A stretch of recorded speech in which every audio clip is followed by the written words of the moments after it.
Yo, welcome to another episode of the BJJ Goons podcast. I'm Tim, Mushmaster Spriggs, and with me as always every week is... Yo, what's up everybody? It's Nico Ball. Welcome to another episode of the best jiu-jitsu podcast ever. And today we're just kind of kicking it. We're catching up, and then we're going to dive into the outline. I made Tim hit this record button because we were getting into some interesting combos. Very interesting combos, but first, what's new with you? What's new with me? I mean... I have a lot new with me, actually. So I've been listening to a lot of podcasts, a business podcast, an entrepreneurship podcast, and they're talking about the importance of building business credit. And I've always been somebody to stray away from credit. I like to pay for everything cash. I don't like to run up my credit card bills because, I want to be able to, at any moment in time, drop everything and leave the country, and just be living in Angola or Brazil or wherever I need to do. And I can't do that if I have debt in dollars. But, these entrepreneurs who really, drove home the importance of business credit. So I applied for a business credit card, and then I maxed that bitch out. Well, congratulations. Yes. Clap it up. Yeah, nice. So I have upgraded to a Sony A7 IV, which is one of the best Sonys that you can get for being not necessarily a hobbyist. It's a hybrid. It's good for video. It's good for photos. So I've actually been doing a lot of freelance photography now, which is weird because I've had a camera for years and years and years, but I've never actually been looking for clients outside of doing what I do for Favela Jiu-Jitsu or shooting for other jiu-jitsu people. But now I'm kind of stepping out, so it's nice. This camera is pretty dope. So we're gonna be shooting in 4K soon, so that'll be really dope. Yeah, that's really dope. It's only going to increase our numbers, which are going up every week, every month. We've grown so much, and I can't wait to share you guys with 4K. I can't wait to show the world 4K BJJ Goons. So a little behind the scenes for y'all. We'll take this out of the Patreon. Tim, especially when he won, who's number one. I realized Tim has a life and he didn't have a job, but I just have no respect for that right now. You have no respect. He was supposed to buy a camera, y'all. He was supposed to buy a camera, and now I know that 30K is long gone. It's not long gone. But I mean, it's long to the point where I just have 30K. You've probably spent it on bills, done a little this, done a little that. It's not a whole 30K anymore. So I know it's yo, off top 30K, just buy a camera. The camera was it cost $4,000. I'm not even gonna lie, it was not cheap. Maybe I need business credit so I can just buy shit. Yeah, and that's the one thing that really made me do it, because Favela Jiu-Jitsu is an LLC. A lot of people think it's a nonprofit, but it's not. Today Kids Project is a nonprofit. So after 2 years, it kind of makes it easier to solidify that business thing. So we don't actually have the LLC for the podcast. We've been talking about doing it, but I don't even know. Tim, do you have, your name is an LLC though, right? I have a business under an LLC, yes. In hindsight, maybe I should have done something other than an LLC, but that's a different podcast and a different subject. I mean, business is business. Business is business, yeah. But yeah, I was saying, I want Tim to buy a camera. We should have 2 cameras. So that's just my little thing that I always get on about him. But I realized that, it took me, when I tell you, I had to watch a YouTube video that was 52 minutes long, and I had to rewind it multiple times to be able to set up this camera. Nobody warned me about the learning curve. So when I press you to buy a camera, I also understand it's not just plug and play and go. We're not even shooting with it today because I don't have all the correct accessories. It's a lot that goes into audio visual. There is a lot. So, if you do want some pictures, get at me now, because next month my prices will definitely be going up. Oh, yeah. Lock in those cheaper prices, y'all. Lock in those cheaper prices. Lock it in. Mm-hmm. So what have you been doing? What are you up to? How has wrestling been going? Wrestling is great. I'm traveling a lot more to perform. Well, it's not performance. To have matches. Because I legit fuck people up in my matches. Yeah, it's a lot of judo and jiu-jitsu and Muay Thai in my matches. And that separates me from a lot of people. I'm pro wrestling's first and only Brazilian Jiu-Jitsu black belt world champion. And that brings a lot of buzz and notoriety. And plus, I'm just very good on the mic. People pay to see me compete, and it's It's going very well. Wrestling's going very well. Why don't you ever post, like, because you showed me some of your matches, and then you've also showed me like some of the little promo things that you do, and I assume that MCW, like they repost those things. Like, why don't you ever like post clips of that and stuff like that to your social media? You're very low key with it. I'm just very low key because when you're a star, you don't want to give people everything all the time. I mean, it's kind of like this thing where, how can I miss you if you never go away?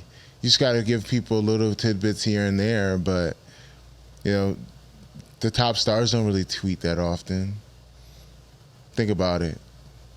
Jay-Z doesn't tweet all the time. Kanye tweets in spurts or posts in spurts. It's got to be mysterious. All right, can we not, like, don't, Kanye crazy.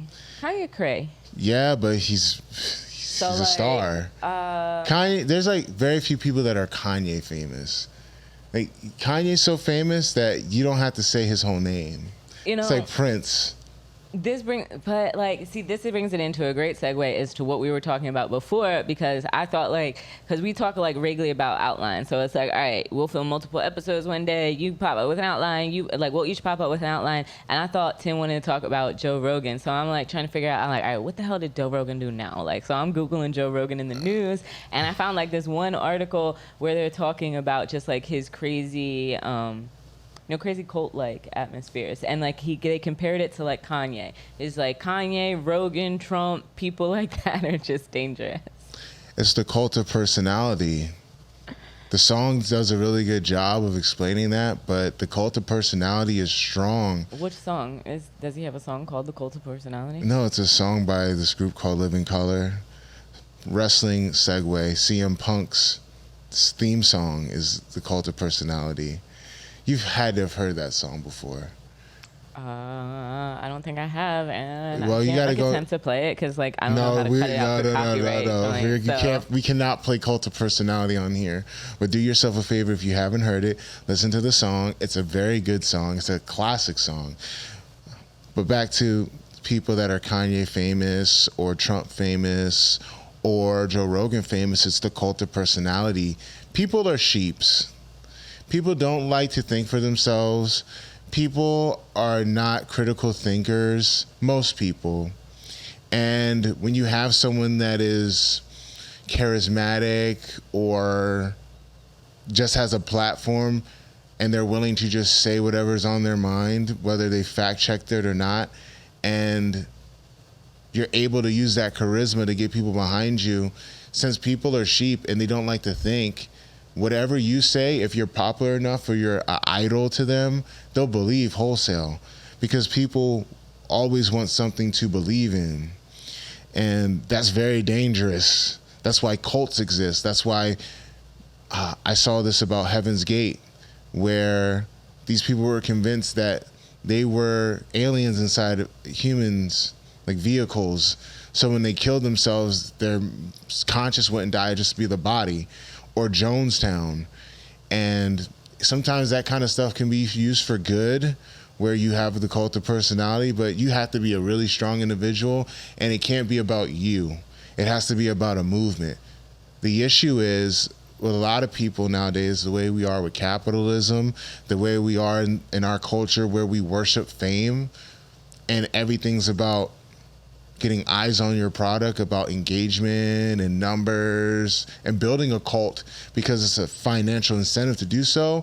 A lot of these people, these cults of personality, they're not about a movement. They're about themselves. It's like the cult of Joe Rogan, the cult of Kanye, the cult of Trump.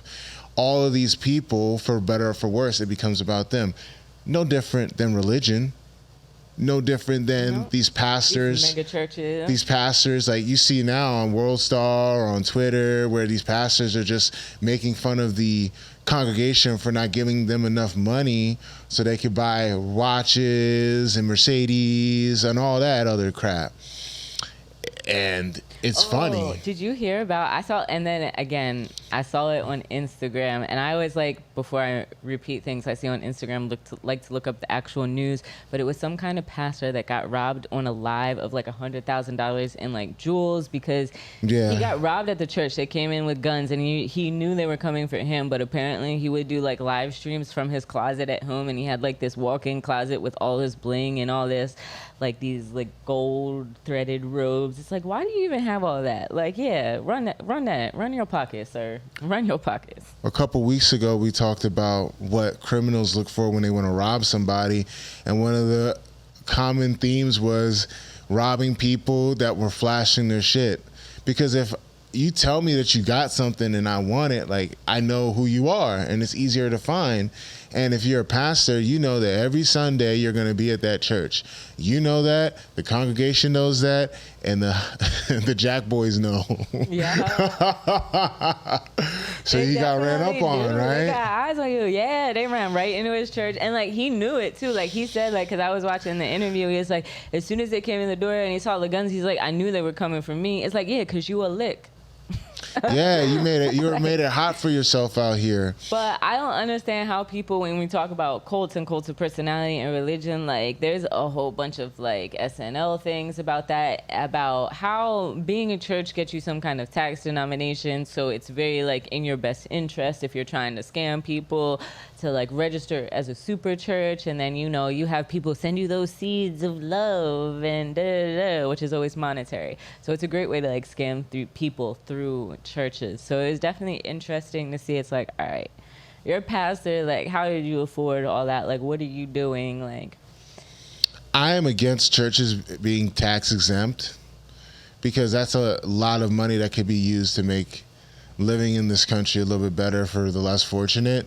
But since that'll probably never happen because we got religious nut jobs that run politics in this country, I have an idea for the podcast. I think we should become a church. oh, that would be so dope. Yeah, I think we should be a church. That is an awesome idea. The Church of the Goons.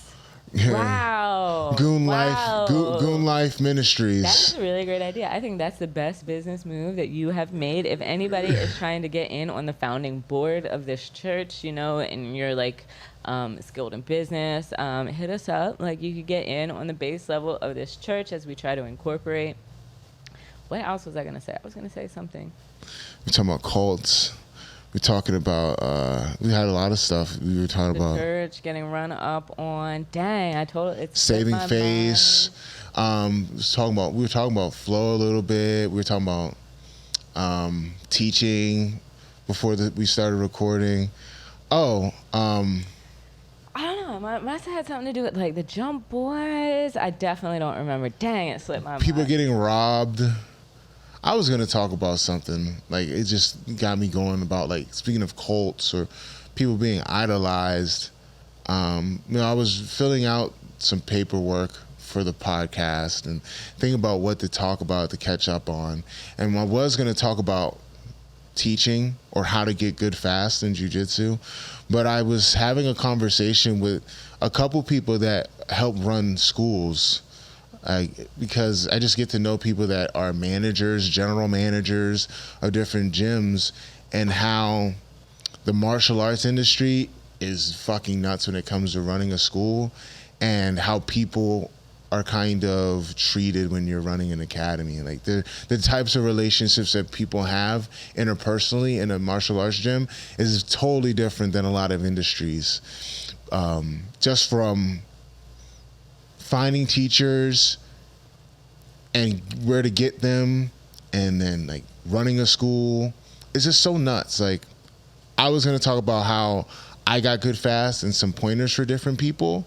Hold on, before you get into that, like, I want a little bit more tea. Like, what kind of things were you hearing from people about these experiences? Like, well, I hear a lot of news from Texas, because I know a lot of people in Texas that help run gyms. I think the location is very interesting, because I know I have a friend, a homie, that just moved down to Texas, and he came from like High Style, which is like that anti-cop gym. It's very club, very not open to everybody. So then trying to go down to a place like Texas in the Bible Belt, and then find a space that's comfortable for you. So yeah, what kind of things are they saying out there in Texas? Oh, it's just like the market is flooded. And it's so competitive, especially in Austin, specifically in Austin, because everybody is going down there and there are different gyms basically poaching students from each other. You know, you got the B teams and you got the New Wave teams down there. And a lot of people are just jumping ship to these schools just because of who's teaching there, but not necessarily who's going to give the best instruction. And then you hear different stories about, I think we're seeing the difference between a gym that is made for customers and then there's ones that are made for athletes. And there's always been this fine line between the two. Now they have celebrity gyms where people have been training at one gym in particular for years, and then because such and such famous grappler is there now, they want to go train there. But the desires of an athlete coach are different than a coach.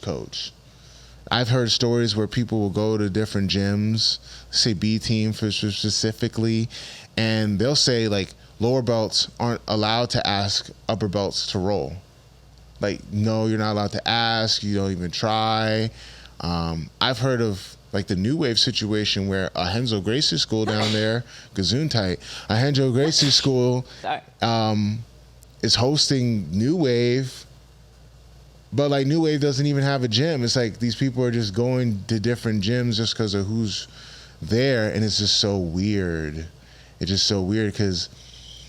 What do you mean they're hosting New Wave? What is that? So it'd be like if High Style, right? It's a brick and mortar school, but then you're hosting, let's say, hypothetically, like BJJ Goon's team, where it's like me and all these different guys, and we're running practices out of there like a pro team, and your students can come train with me. But that is something that High Style would do. If you're looking for some mat space that you would like to rent out, you're more than welcome to. They're not even Pick renting. Them up. What? They're not even renting. Well, they're renting. Yeah, this is like a rental. This is not like, oh yeah, we just like free. If it's a community organization, like a nonprofit trying to do something for the community, yes, free. If you're like doing jiu-jitsu, running a class, you know, a little mat fee. But they have a great space down by the convention center. So, you know, anybody in the DMV trying to take advantage of that little space, just got to drop these little gems, you know. Yeah. Plus I get a little commission, you know, a little commish. But teaching is not really a priority for a top athlete, and that's why you got to find the difference between academies. But I think that's really important, like, because I think about, like, again, when I'm talking about like dropping everything and moving, it's like I want my brown belt and my black belt from Master Lloyd. Like, I know like the quality of jiu-jitsu. Like, everybody's asking, like, are you going to Master's World? And I was like, I guess technically y'all see me on the mats, like, but I'm really just going to like open mats at High Style. High Style, they don't teach nothing really. So sometimes drilling, sometimes open mat, and I'm going to film. It's like I'm not training. And like I thought a million times about like, oh, I could go move to Atlanta or something. Like, I don't have a job that's holding me down here. And I was like, but Master Lloyd, like, that training and the quality of training, like even going to Brazil and going back with Tay today, like, not the same. Like, you find your comfort in your academies, and I couldn't imagine leaving.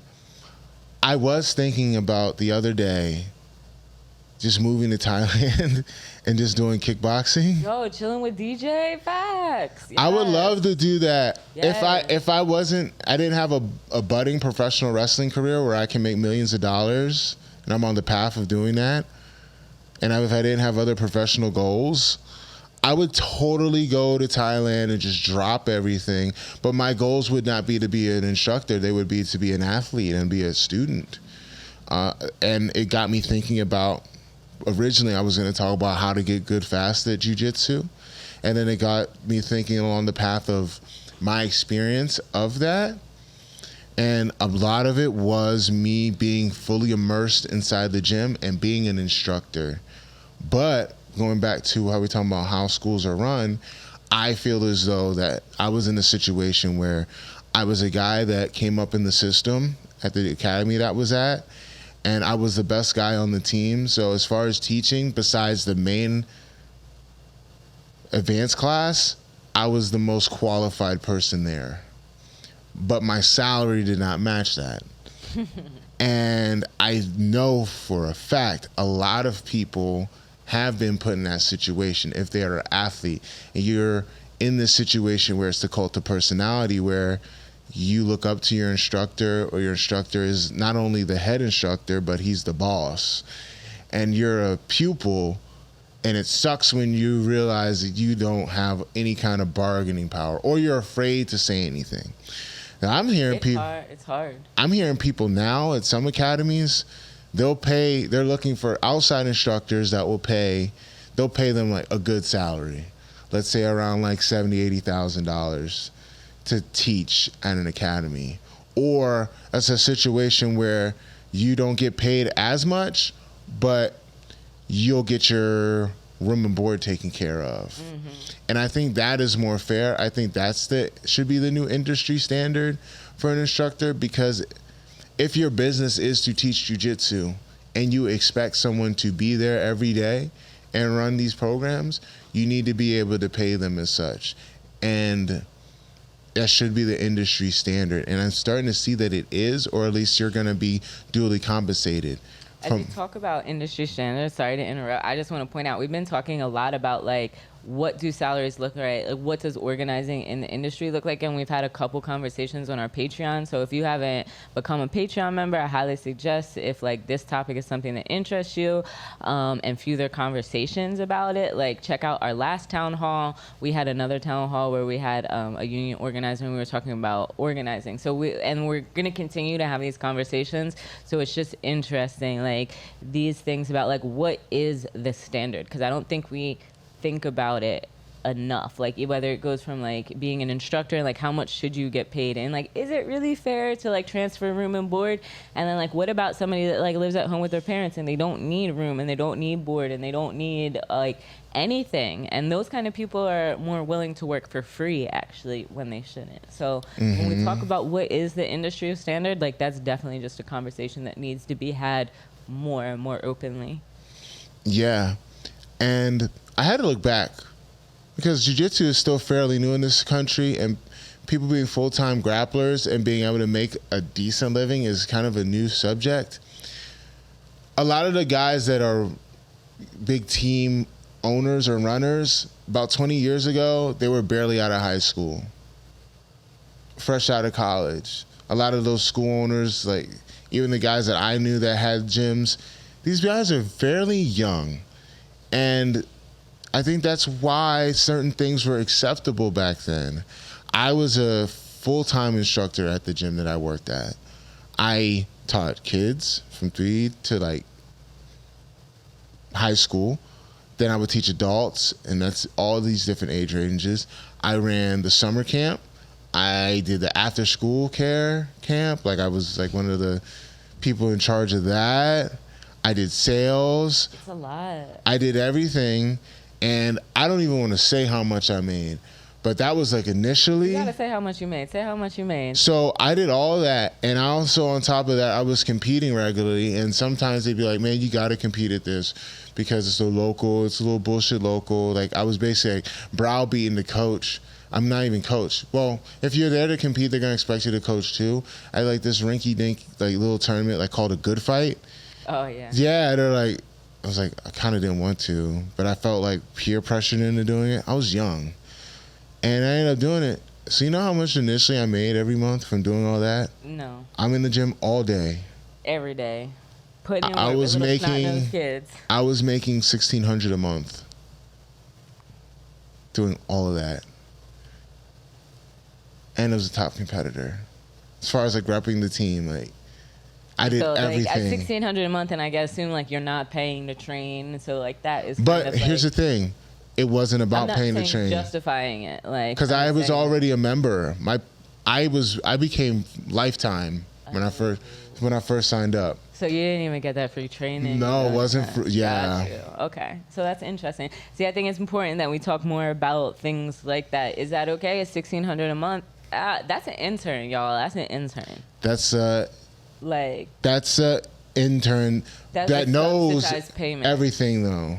Yeah, but I'm just saying, like, that's like slave labor, basically. Internship is like, you know, that's like you getting an intern and calling it an employee or whatnot and not giving them like any healthcare benefits. No But healthcare it's benefits. 1099 independent contractor. so then you end up owing taxes if you don't deduct it correctly. You've done all that, and then you get audited by the IRS. I've had guys that stopped. So at the time at the gym, we had a lot of young dudes, right? I was the most experienced guy. Like, even if we were going to do salaries, there's a lot of guys that were getting paid to teach there, but they were all getting paid slave wages like that, probably less than me. And one of them quit because of the tax issue, because they're working all the time and then they owe a shitload of money in taxes, and then that caused a huge rift as to why the kid didn't even want to train anymore. Yeah. And went and moved. Like, now his life is awesome. He's in the West Coast. He's doing real estate. He's killing the game. I had other guys that quit and like, I'm going to medical school, or I'm going to get a real job, or I'm going to go teach somewhere else. All these people left that gym because of unfair wages and being overworked, and just not being not being shown appreciation. Because at the time it was pretty rough for us politically to be with the team that we were with, let alone having to deal with the lack of financial incentive. But we were following a dream, and that's where it comes into the whole peer pressure thing and the whole you're using our dreams against us, kind of. Because your dream is to be an athlete and be a part of this industry, and you are an intern. Martial arts is like an apprenticeship, but in a lot of apprenticeships that are worth a damn, there's a path and education so that you can be self-sufficient and you can go out and do your own thing. And that wasn't even fostered either. And in hindsight, I wish that there was an industry standard. I wish I had the balls to put my foot down and say enough is enough, because the nail in the coffin for that situation, where we had a lot of young guys that trained there, we had a lot of athletes, we had a lot of people that wanted to be in the industry and make a living as martial arts instructors, right? The nail in the coffin was they changed the pay scale, so then we got paid even less. So instead of a guaranteed salary for all the work we were doing, it was like, well, we're going to pay you guys per class to teach. I'm like, so if I'm the highest level instructor here, how much are you going to pay me per class? I'm already here all the time. Yeah. What are you going to pay me? And I made less than that. There are some times when I made half of that original. And that's just when you got to walk away. Like, you got to understand, like, some people do it maliciously, and some businesses, they really just can't afford, or they don't know how to do it. Like, HR, management, logistics is stressful. But, like, we've had Ajiso on the podcast a couple of times, and he wrote this book, The Hip Hop Chess Federation, and he compares martial arts to chess in the book. And in one chapter, he talks about the poison pawn, which is like a move when you put your palm forward and it looks like a very easy piece that you could snatch up and take and get points. But realistically, by taking your opponent's pawn, you put yourself in a situation that is worse, like you set yourself up for defeat. So a lot of times, like, a gym owner is going to be like, yeah, you can teach for free, or you can teach this class and then train for free, and and it seems like you're putting yourself into this great situation, but realistically, you didn't think in the long run, and you're really hurting yourself out, and, like, hurting yourself, and that can be really hard. Like, I had to have this conversation with Master Lloyd just like this summer when I was telling him, like, I'm experiencing invoicing bitch assness, like, with me going out and saying I'm contracting more people, like, and, like, just having your prices and being able to set it and being able to be like, you know, like, I might love you, whatever, but, like, you're either gonna pay me this money or, like, this ain't gonna work. I can't do this work. Or how do you create those boundaries and those separation? And I'm just really grateful that I have Master Lloyd to walk through that, because, like, Master Lloyd is not just, like, my jiu-jitsu coach. He also, like, hires me for work, and then, like, he's also, like, a business coach. Like, he coaches a lot of other people. So, you know, he's, like, there to kind of, like, help with those steps of, like, defeating invoicing bitch assness. But I think that's something that, like, coming up as a blue belt, like, I mean, I know for one, like, I haven't paid for jiu-jitsu since 2017 maybe. Oof, nice. Like, I can't, like, really afford it. Like, I'm, like, paying gym fees monthly. Like, I've never paid gym fees, but it's like, how, like, what have I had to do? Like, at Beta at one point, I was an intern. They had a very set internship program. Like, you work 8 hours a week. like, and you sign up for the hours that you're like cleaning the mess, or and then you can train for free. Boom. Like, but other people, they like that the layout isn't as clear as to what you're giving in exchange. So I think it can be like very hard. Like, you have to be financially savvy and know how to like manage your shit. Like, because then again, when you talk about them trying to like not only not pay you but get you to compete, and that's very common. Like, yo, you got to go out, you got to rep. Like, that's wild. It's kind of like the mafia. And very much so. It's kind of like the mafia. I could go on and on about it, but man, I think that's enough for me to say today. One last point. It will take you a long time to get out of that situation, though. If you start with going that path, and if you're not savvy, or even if you are savvy going that path and, you know, taking the poison pawn, it can set you back a long ways. Yeah, that conversation with Messenger was not an easy one to have. And like, that's somebody that I know, I love, I'm close to. So it's like, when you realize you got to make a pivot or rectify your mistakes, or just like face yourself, as an artist I know always says, it ain't easy. Yeah, it is not easy, man. That come to Jesus moment with yourself, where you're like, I need to make a huge path change. Man, it's tough. But anyway, that's enough from us today.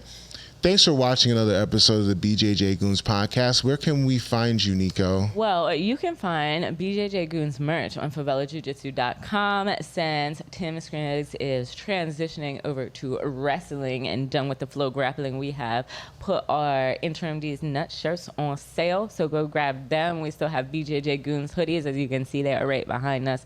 This beautiful Goon green. You can pick those all up on favelajujitsu.com. Stickers, yes. Actually, I sold out. We sold a pack last week. And you can find me on Instagram at no_Nico. That's no_new_Nico. And lastly, if you are trying to learn Portuguese for Jiu-Jitsu, you can grab a vocabulary guide at PortugueseForBJJ.com. The site has officially launched. You can find me at timspriggsbjj.com, where I teach private lessons both in person and virtually. I do match critiques, and I can create your BJJ game plan. My social medias are Tim Spriggs BJJ on Instagram and on Facebook, and on Twitter you can catch me at Mushmaster Wins. As far as next pro wrestling dates, I will be at the Bruiser Strong Show in Joppa, Maryland, September 10th. So all my DMV peeps, make sure you go see the Mishmaster in person. That's September 10th.